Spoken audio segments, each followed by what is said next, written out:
ನಮಸ್ಕಾರ. ಜಯಂತಿ ಕಿಚನ್ಗೆ ನಿಮ್ಗೆಲ್ಲ ಸ್ವಾಗತ. ಇವತ್ತು ಜೋಳದ ರೊಟ್ಟಿ ಎಣ್ಗಾಯಿ ಪಲ್ಯ ಮಾಡೋಣ. ಎಣ್ಗಾಯಿ ಪಲ್ಯ ಮಾಡಲು ಸಣ್ಣ ಬದನೆಕಾಯಿ ಈ ತರ ಹೆಚ್ಕೊಂಡಿದ್ದೇನೆ. ಸ್ವಲ್ಪ ದಂಟಿಟ್ಟಿದ್ದೇನೆ. ಹಿಂಗೆ ಹೆಚ್ಕೊಂಡಿದ್ದೇನೆ. ಉದ್ದ ಈರುಳ್ಳಿ ಮತ್ತೆ ಬೆಳ್ಳುಳ್ಳಿ, ಕೊತ್ತಂಬರಿ ಸೊಪ್ಪು, ಹಸಿ ಶುಂಠಿ, ಒಣ ಕೊಬ್ಬರಿ, ಹಸಿ ಕೊಬ್ಬರಿ, ಸಣ್ಣಕ್ಕೆ ಹೆಚ್ಚಿದ ಈರುಳ್ಳಿ, ಶೇಂಗಾ ಬೀಜ ಹುರ್ಕೊಂಡು ಪುಡಿ ಮಾಡ್ಕೊಂಡಿದ್ದೇನೆ, ಗರಂ ಮಸಾಲ, ಉಪ್ಪು, ಖಾರದ ಪುಡಿ, ಧನಿಯಾ ಪುಡಿ. ಬಾಂಡ್ಲಿ ಕಾಯಕ್ಕಿಟ್ಟಿದ್ದೇನೆ. ಬಾಂಡ್ಲಿಯಲ್ಲಿ 1 ಸ್ಪೂನ್ ಎಣ್ಣೆ ಹಾಕಿದ್ದೇನೆ. ಈಗ ಉದ್ದ ಹೆಚ್ಚಿದ ಈರುಳ್ಳಿ ಮತ್ತು ಬೆಳ್ಳುಳ್ಳಿ ಹುರ್ಕೊಳ್ಳೋಣ.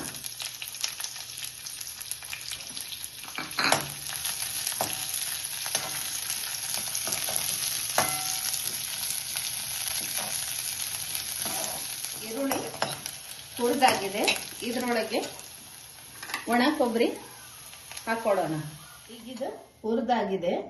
ಈಗ ಮಿಕ್ಸಿ ಮಾಡ್ಕೊಳ್ಳೋಣ.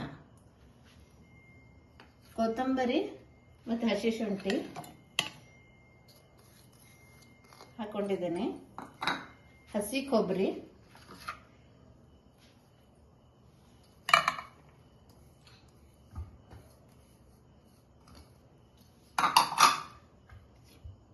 ಈಗ ಹುರಿದಿದ್ದು ಈರುಳ್ಳಿ, ಬೆಳ್ಳುಳ್ಳಿ ಮತ್ತೆ ಒಣ ಕೊಬ್ಬರಿ.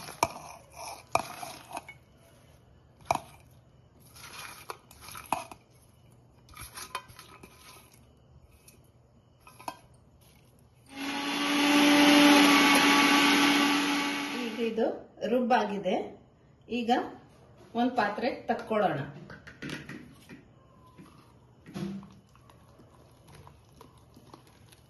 ಇದರೊಳಗೆ ಅರಿಶಿನ ಪುಡಿ 1 ಸ್ಪೂನ್,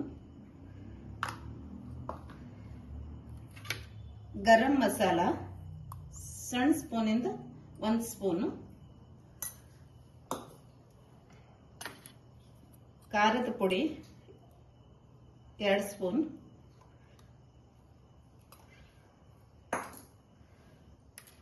ಧನಿಯಾ ಪುಡಿ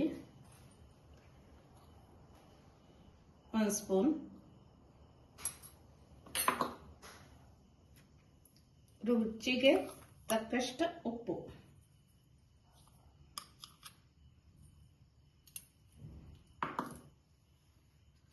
ಶೇಂಗಾ ಬೀಜದ ಪುಡಿ ಮಾಡ್ಕೊಂಡಿದ್ದು ಇದಕ್ಕೆ ಹಾಕೊಳ್ಳೋಣ.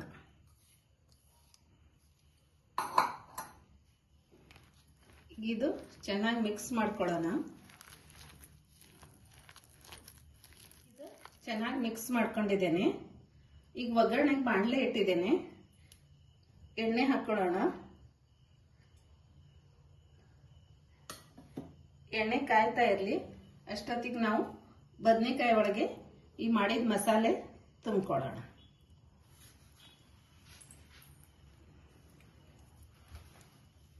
ಹಿಂಗೆ 2 ಪಾರ್ಟ್ ಮಾಡಿ ನೀಟಾಗಿ ತುಂಬಬೇಕು.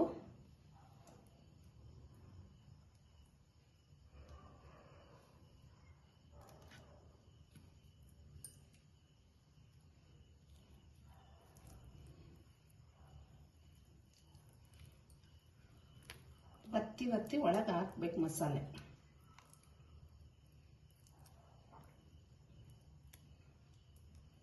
ಈಗ ಈ ತರ ಮಸಾಲೆ ಬದನೆಕಾಯಿ ಒಳಗೆ ತುಂಬಿಕೊಂಡಿದ್ದೇನೆ. ಎಣ್ಣೆ ಕಾದಿದೆ. ಈರುಳ್ಳಿ ಹಾಕ್ತೇನೆ. ಈರುಳ್ಳಿ ಒಂಚೂರು ಜಾಸ್ತಿ ಹಾಕಬೇಕು.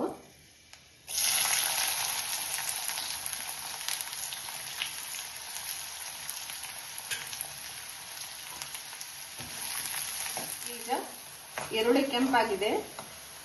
ಒಗ್ಗರಣೆ ಚೆನ್ನಾಗಿ ಬಂದಿದೆ. ಈಗ ನಾನು ಮಸಾಲೆ ತುಂಬಿರೋ ಬದನೆಕಾಯಿ ಒಗ್ಗರಣೆ ಒಳಗೆ ಹಾಕೋಣ.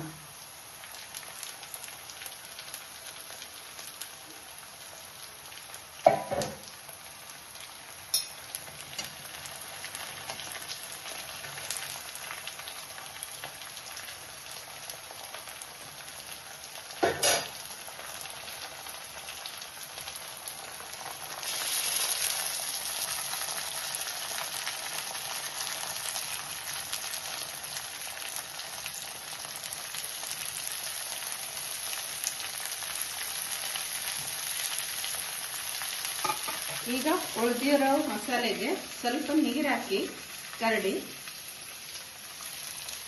ಲೆಫ್ಟ್ ಸೈಡಿಂದ ಬಿಟ್ಟಿರ್ತೀವಿ. ಈಗ 10 ನಿಮಿಷ ಬೇಯ್ತಾ ಇರಲಿ. 10 ನಿಮಿಷ ಆದ್ಮೇಲೆ ಬದನೆಕಾಯಿ ತಿರುವು ಹಾಕ್ತೇನೆ. ಈಗ ಬೇಯ್ತಾ ಇರಲಿ, ಮುಚ್ಚಿಡೋಣ. ಅಷ್ಟೊತ್ತಿಗೆ ರೊಟ್ಟಿ ಮಾಡ್ಕೊಳ್ಳೋಣ. ಈಗ ಪಲ್ಯ ರೆಡಿ ಆಗಿದೆ. ಗ್ಯಾಸ್ ಆಫ್ ಮಾಡೋಣ.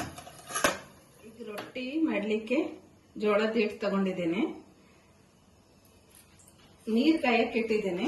ಅದರೊಳಗೆ ಒಂಚೂರು ಉಪ್ಪು ಹಾಕೊಳ್ಳೋಣ.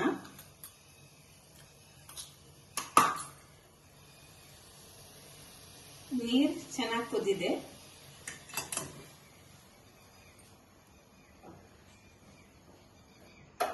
ಈಗ ಹಿಟ್ಟೊಳಗೆ ನೀರು ಹಾಕೊಂಡಿದ್ದೀನಿ. ಹಾಕಿ ಮಿಕ್ಸ್ ಮಾಡ್ತಾ ಇದ್ದೇನೆ. ಈಗ ಸ್ವಲ್ಪ ಹಿಟ್ಟು ನಾದ್ಕೊಳ್ಳೋಣ. ಸ್ವಲ್ಪ ನೀರು ಉಪಯೋಗಿಸ್ತಾ ಇದ್ದೇನೆ. ನಾದ್ಕೊಂಡಾಗಿದೆ. ಈಗ ಸಣ್ಣಕ್ಕೆ ಉಂಡೆ ಮಾಡಿಕೊಂಡು ರೊಟ್ಟಿ ತಟ್ತೀನಿ.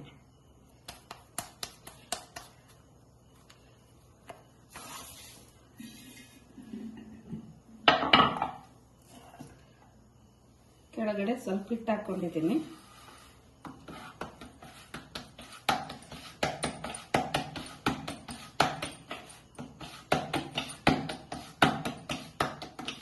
ಈಗ ರೊಟ್ಟಿ ತಟ್ಟಾಗಿದೆ. ಹಂಚು ಕಾಯಕ್ಕೆ ಇಟ್ಟಿದೆ. ಹಂಚು ಕಾದಿದೆ. ಈಗ ಕೆಳಗಡೆ ಸೈಡ್ ಮೇಲೆ ಬರ್ಬೇಕಂತ ತಿರ್ಗಸಿ ಹಾಕ್ಬೇಕು. ಈಗ ಬಟ್ಟೆಯ ಸಹಾಯದಿಂದ ರೊಟ್ಟಿಗೆ ನೀರು ಹಚ್ಕೊಂತೀನಿ.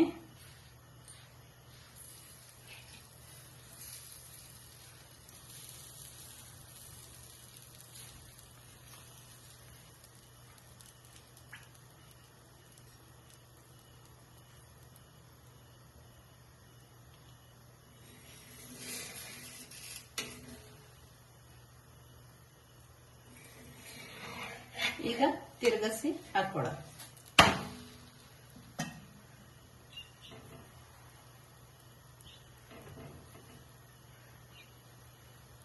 ಈಗ ಮತ್ತೆ ತಿರುಗಿಸಿ ಹಾಕೊಳ್ಳೋಣ.